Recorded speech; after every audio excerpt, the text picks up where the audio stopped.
wabarakatuh. Perkenalkan, nama saya Putri Wulandari. Jadi di video kali ini aku akan menjelaskan tentang bagaimana itu keterampilan pengadaan variasi. Keterampilan pengadaan variasi ini adalah salah satu keterampilan yang harus kita punya sebagai pendidik, khususnya sebagai calon pendidik. Terus apa itu keterampilan pengadaan variasi? Nah, keterampilan pengadaan variasi ini itu tujuan penggunaannya itu untuk meminimalisir tingkat rasa bosan dan kejenuhan siswa. Pasti sering tuh di kelas siswa ngerasa ngantuk, bosan, keluar masuk kelas, main HP, atau bahkan ada yang tidur. Nah, bagaimana cara menghilangkan sifat-sifat rasa jenuh siswa itu? Nah, keterampilan pengadaan variasi ini selain untuk menghilangkan rasa bosan, tujuan itu yang pertama, meningkatkan partisipasi siswa. Kenapa? Karena dengan pengadaan keterampilan variasi ini, itu siswa itu di kelas lebih aktif, partisipasinya di dalam kelas itu lebih banyak. Terus yang kedua, siswa itu dapat mengembangkan bakat, minat, serta rasa ingin tahunya. Mereka lebih penasaran akan pembelajaran itu. Nah, yang ketiga itu menghidupkan sikap positif siswa dalam belajar, serta dia tahu tuh lingkungan belajar yang baik itu gimana. Yang keempat itu apa? Yang keempat itu siswa dapat mengenal atau dapat mengetahui bagaimana pembelajaran yang baik menurutnya. Dengan cara apa dia lebih menangkap pembelajaran itu, dengan cara bagaimana dia lebih memahaminya. Nah, jadi itulah kelebihan-kelebihan dari keterampilan variasi. Tadi kita sudah jelasin apa itu kelebihan dari penggunaan pengadaan keterampilan variasi. Nah, sekarang kita mengetahui apa-apa saja keterampilan dalam pengadaan variasi itu. Yang pertama, itu ada variasi dalam gaya mengajar. Nah, apa-apa saja yang keterampilan dalam variasi gaya mengajar? Itu yang pertama ada namanya variasi intonasi suara. Nah, bagaimana variasi suara itu? Yang pertama itu pastinya kita itu harus tahu kapan kita di saat berbicara itu dengan intonasi yang kuat, kapan dengan intonasi yang flat, kapan dengan intonasi yang rendah. Nah, pendidik itu harus tahu kapan-kapan saja intonasi ini digunakan. Jangan flat-flat saja, siswa itu jadi ngantuk. Next, setelah tadi variasi suara, sekarang variasi pemusatan perhatian, focusing. Pemusatan perhatian itu adalah penggunaan mau itu kalimat, kegerakan, atau apapun itu yang tujuannya siswa itu agar pusat perhatiannya ke sesuatu hal. Misalnya hal ini yang paling dianggap penting dalam pembelajaran. Itu misalnya kita bisa menggunakan itu dengan kata-kata, dengan gerakan. Siswa itu dapat fokus perhatiannya ke hal tersebut.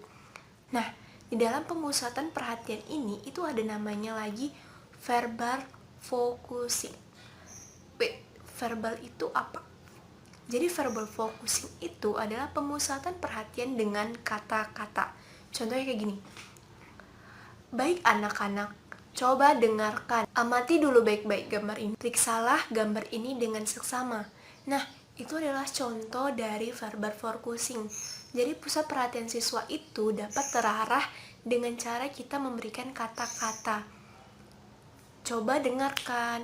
Atau kata-kata lain lah yang pusat perhatian siswanya itu dapat tertuju.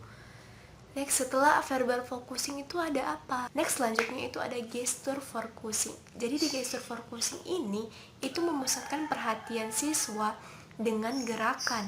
Contohnya misalnya tujuan kita itu ingin memusatkan siswa ke suatu gambar. Jadi kita bisa bilang, coba kalian lihat gambar yang di situ. Coba kalian lihat dengan seksama. Kita sambil menunjuk, selain kita menggunakan perkataan, kita bisa sambil menunjuk dengan gerakan. Next, selanjutnya ada kesenyapan dan kebisuan. Jadi pemokusan perhatian itu bukan cuman kata-kata, bukan cuman gerakan, tapi itu bisa dengan kita buat keheningan dalam siswa itu, hening sejenak kayak gini. Hening. Kesenyapan dan kebisuan ini itu adalah kondisi yang membuat siswa itu jadi penasaran, kenapa ini jadi hening, kenapa ini, kenapa diam saja. Jadi pusat perhatian siswa itu jadi tertuju ke guru tersebut.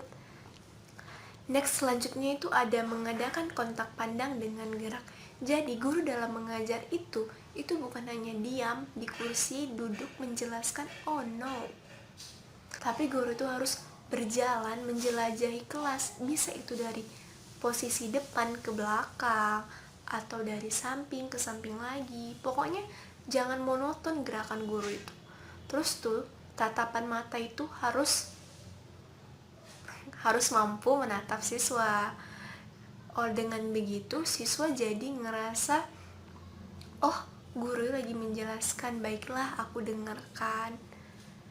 Keterampilan apa? Nah, selanjutnya ada keterampilan gerak badan dan mimik. Jadi apa itu keterampilan gerak badan dan mimik? Itu sama kayak tadi, kayak keterampilan sebelumnya. Di keterampilan gerak badan dan mimik ini, guru dalam mengajar itu harus mampu menggerakkan badan. Artinya itu guru bisa juga dengan cara guru berjalan tadi, atau guru dengan cara menganggukkan kepala. Pokoknya badan ini harus bergerak, tangan ini harus berbicara, mempraktik pelajaran yang dipelajarin. Terus mimik, ekspresi. Jadi guru itu harus punya ekspresi dalam mengajar. Bisa seperti senyum.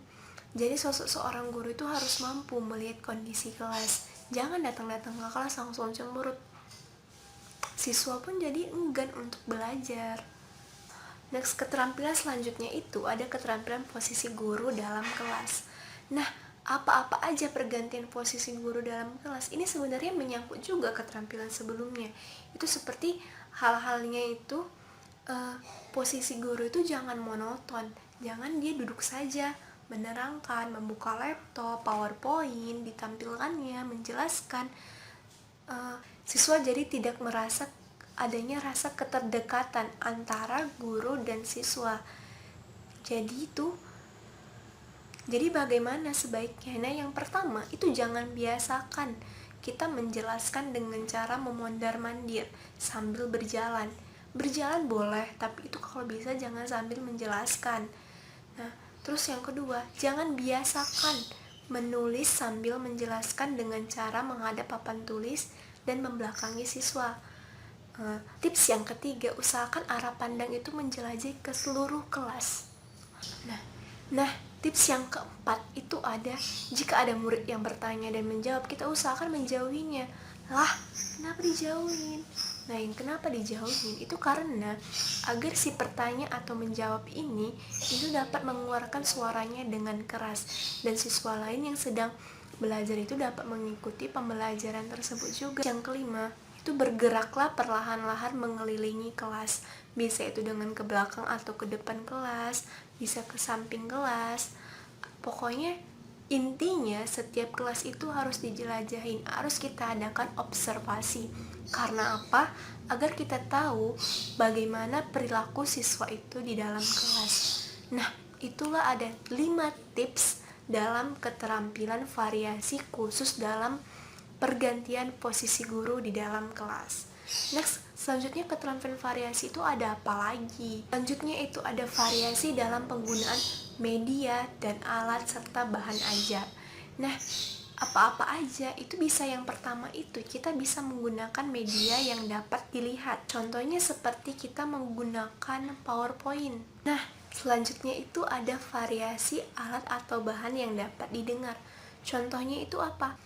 Contohnya itu seperti kita penggunaan musik, rekaman suara, radio, dan segala sesuatu yang dapat didengar, yang tujuannya dapat meningkatkan keterampilan atau kompetensi siswa dalam belajar. Nah, selanjutnya itu ada variasi penggunaan alat atau bahan yang dapat digerakkan, diraba, atau dimanipulasi. Seperti kita contohnya menggunakan dalam pembelajaran kita menggunakan kayak patung atau segala alat peraga lainnya yang sinkron terhadap pembelajaran yang kita bawakan. Nah, selanjutnya itu ada variasi alat bahan yang dapat didengar, dilihat, dan diraba. Nah, jadi contohnya itu sebenarnya kita bisa menggunakan video dalam pembelajaran, bisa menggunakan alat peraga, bisa menggunakan, nah semua alat atau bahan dalam bahan ajar itu bisa kita gunakan selagi itu sinkron terhadap pembelajaran yang kita. Next, selanjutnya itu ada variasi pola interaksi dan kegiatan murid. Jadi dalam kelas itu harus adanya interaksi antara guru dan murid, harus adanya kegiatan murid dalam pembelajaran. Tujuannya agar siswa itu aktif, agar tingkat partisipasi siswa dalam kelas itu dapat meningkat. Dengan begitu, rasa bosan siswa itu dapat hilang, siswa jadi nyaman dalam belajar. Nah, tadi kita udah jelasin bagaimana itu keterampilan pengadaan variasi. Sebelum dalam menggunakan keterampilan-keterampilan tersebut, ada beberapa prinsip nih yang harus diketahui. Yang pertama, penggunaan variasi secara relevan. Penggunaan variasi ini itu harus relevan, artinya keterampilan variasi ini harus digunakan secara sinkron terhadap apa yang mau kita ajarkan, terhadap bagaimana pembelajaran kita. Jadi kompetensi siswa itu dapat meningkat. Terus yang kedua itu, oke, itulah video dari saya tentang bagaimana keterampilan pengadaan variasi dalam proses mengajar. Oke, sampai di sini dulu video dari saya. Berikutlah, sampai ketemu lagi di next video. Bye bye.